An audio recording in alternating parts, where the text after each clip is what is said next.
दोस्तों नमस्कार, मैं हूं बीएम मिश्र और अनसुने किस्से में आज फिर हाजिर हूं एक नई कहानी के साथ। दोस्तों इस मंगलवार मैं आपको सुनाने जा रहा हूं कहानी अधूरी सड़क। गांव में सड़क बनने की खबर सुनकर हर कोई प्रसन्न था। लोग सरपंच साहब को बधाइयां दे रहे थे, लेकिन पीपल के पेड़ के नीचे बैठे गोकुल को देखकर ऐसा लग रहा था जैसे सड़क बनने की खबर उसके लिए खुशी नहीं दुख लेकर आई हो। उसका मुंह लटका हुआ था। खुशी के मारे झूम रहे लोगों से वो खुद को अलग करता हुआ घर की ओर चल पड़ा। तो आइए सुनते हैं गांव के विकास में बाधक एक ईर्ष्यालु व्यक्ति की कहानी। रुक रुक कर वर्षा का क्रम जारी था। गांव के कुछ लोग छाता तो कुछ बांस की खुमरी का सहारा लेकर पंचायत भवन पहुंच रहे थे। 2 दिन पहले सरपंच साहब ने डुग्गी पिटवाई थी।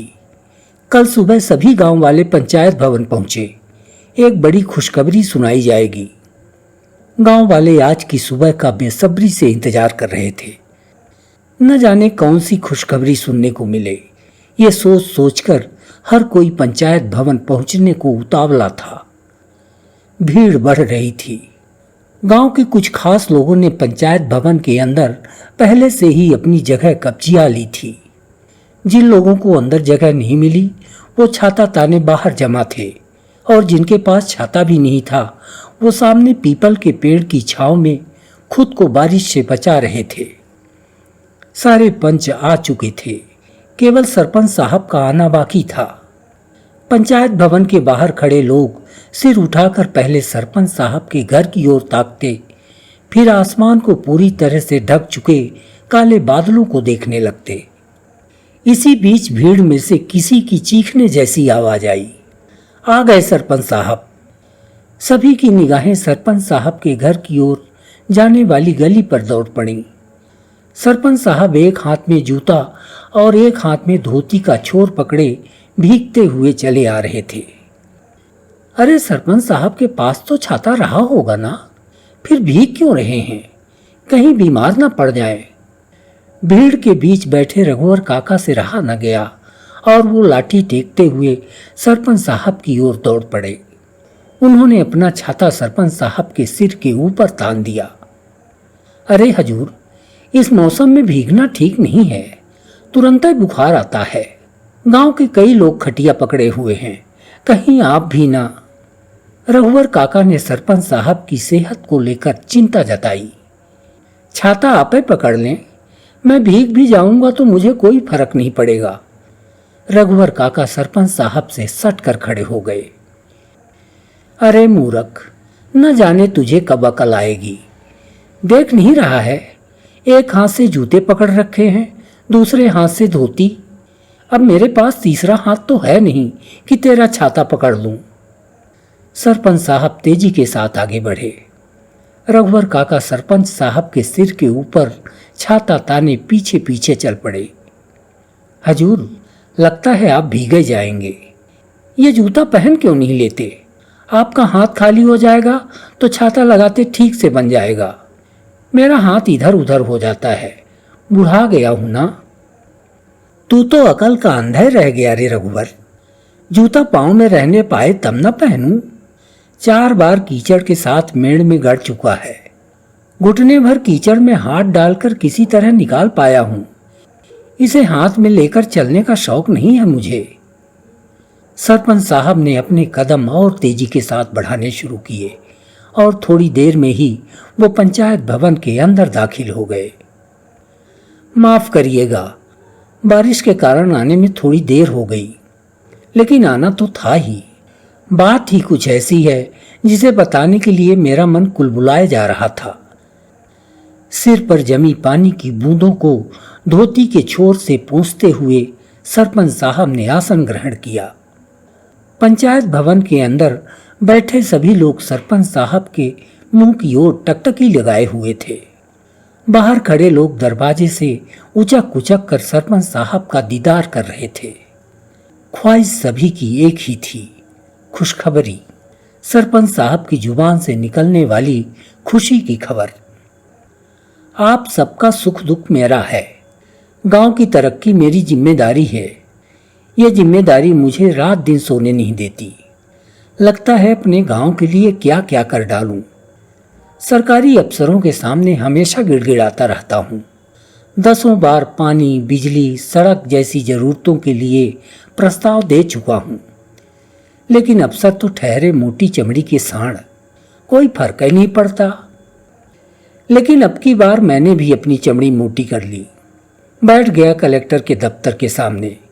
सीधे कह दिया, जब तक मेरे गांव के लिए सड़क सैंक्शन नहीं होगी उठूंगा नहीं। कहते हैं लोहा लोहे को ही काटता है। कलेक्टर साहब ने जब मेरी चमड़ी भी अपनी जैसी ही मोटी देखी तो तुरंत फाइल मंगवा ली। झट दस्तखत, पट आर्डर। ये बरसात तो अब बीतने ही वाली है। अगली बरसात में आपको कीचड़ में नहीं सनना पड़ेगा। हमारे गांव में भी पक्की सड़क बनेगी।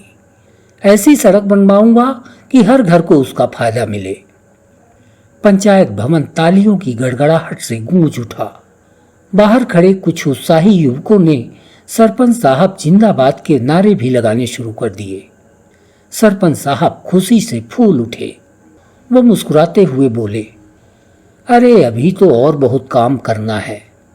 हाँ, 2-4 दिन में कुछ सरकारी अफसर आएंगे और सड़क के लिए सर्वे करेंगे। आप सबको ये ध्यान रखना है कि जिस किसी की भी जमीन सड़क में फंसे वो खुशी के साथ दे दे। मुझे ये सुनने को ना मिले कि फलाने ने जमीन देने से मना कर दिया। गांव में सड़क बनने की खबर सुनकर हर कोई प्रसन्न था। लोग सरपंच साहब को बधाइयां दे रहे थे, लेकिन पीपल के पेड़ के नीचे बैठे गोकुल को देखकर ऐसा लग रहा था जैसे सड़क बनने की खबर उसके लिए खुशी नहीं दुख लेकर आई हो। उसका मुंह लटका हुआ था। खुशी के मारे झूम रहे लोगों से वो खुद को अलग करता हुआ घर की ओर चल पड़ा। घर पहुंचते ही गोकुल का चेहरा ऐसे हो गया जैसे वो किसी बड़ी परेशानी में फंस गया हो। अगर सड़क बन गई तो ललैया तो तुरंत ही गाड़ी खरीद लाएगा। कई एक बार कह चुका है, गाड़ी खरीदने का बहुत मन है, लेकिन क्या करूं, घर तक आएगी कैसे। गांव में एक सड़क तक तो बन नहीं पाई। शहर जाना हो तो कोस भर रेंगो, फिर घंटों बस की राह देखो। कभी कभी तो पांव रखने की भी जगह नहीं मिलती बस में, खड़े खड़े जाना पड़ता है। क्या करूं, पैसा तो है, गाड़ी ला सकता हूं, लेकिन सड़क कैसे लाऊंगा। ललैया, गाड़ी और जमीन में उलझे गोकुल के चेहरे पर इस बरसाती ठंड में भी पसीने की बूंदें सिकसिका रही थीं। उसे डर था कि अगर ललैया ने गाड़ी खरीद ली तो गांव में उसका ओहदा कमजोर हो जाएगा। ललैया गोकुल का छोटा भाई था। पढ़ने में ठीक ठाक था, मेहनती था। नौकरी नहीं मिली तो शहर में जाकर बच्चों को ट्यूशन पढ़ाने लगा। धीरे धीरे उसके पास ट्यूशन पढ़ने वाले बच्चों की लाइन लगने लगी। ट्यूशन से मिले पैसों को ललैया जोड़ जोड़ कर रखने लगा। उसकी इच्छा थी कि जब पैसे इकट्ठा हो जाएंगे तो वो एक कार खरीदेगा और उसी से बच्चों को पढ़ाने शहर जाएगा। रोज रोज बस में धक्के खाने से छुटकारा मिल जाएगा। ललैया ने एक सेकंड हैंड अल्टो कार देख भी रखी थी। धीरे धीरे उसने कार खरीदने के लिए पैसे तो जोड़ लिए, लेकिन गांव में सड़क के अभाव के कारण वो रुका रहा। उसने सरपंच साहब से कई बार कहा कि कम से कम गांव में एक सड़क तो बनवा दीजिए, आने जाने में लोगों को दिक्कत होती है। ललैया ने जब गांव में सड़क स्वीकृत होने की खबर सुनी तो वो खुशी से उछल पड़ा। कार में सवारी का उसका सपना साकार होने वाला था। लेकिन बड़े भाई गोकुल को यह मंजूर नहीं था कि ललैया कार से चले। गोकुल को डर था कि ललैया यदि कार खरीद लेगा तो उसकी तौहीन होगी। लोग कहेंगे कि छोटा भाई बड़े भाई से आगे निकल गया। गोकुल के मन में तौहीन का डर ईर्ष्या के विषैले पानी के साथ ऐसे जा घुला था कि वो चाहता था कि किसी भी हाल में ललैया कार न खरीदने पाए। 3 दिन से लगातार हो रही बारिश आज जाकर थमी। सरपंच साहब ने गांव वालों को संदेशा भिजवाया कि आज सड़क का सर्वे करने अधिकारी आएंगे। सर्वे के बाद सड़क के लिए जमीनों के दान पत्र लिए जाएंगे। जिन लोगों की जमीन सड़क में फंस रही हो वो दान पत्र पर मर्जी से दस्तखत कर दें ताकि बरसात बीतने के बाद तुरंत काम शुरू हो जाए। अफसरों ने सर्वे पूरा किया और घर घर जाकर दान पत्र पर भूमि स्वामियों के दस्तखत लेने शुरू कर दिए। गांव के सभी लोगों ने खुशी के साथ अपनी जमीन सड़क के लिए दे दी, लेकिन अफसरों का दल जब गोकुल के पास पहुंचा तो उसने जमीन देने से सीधे इनकार कर दिया।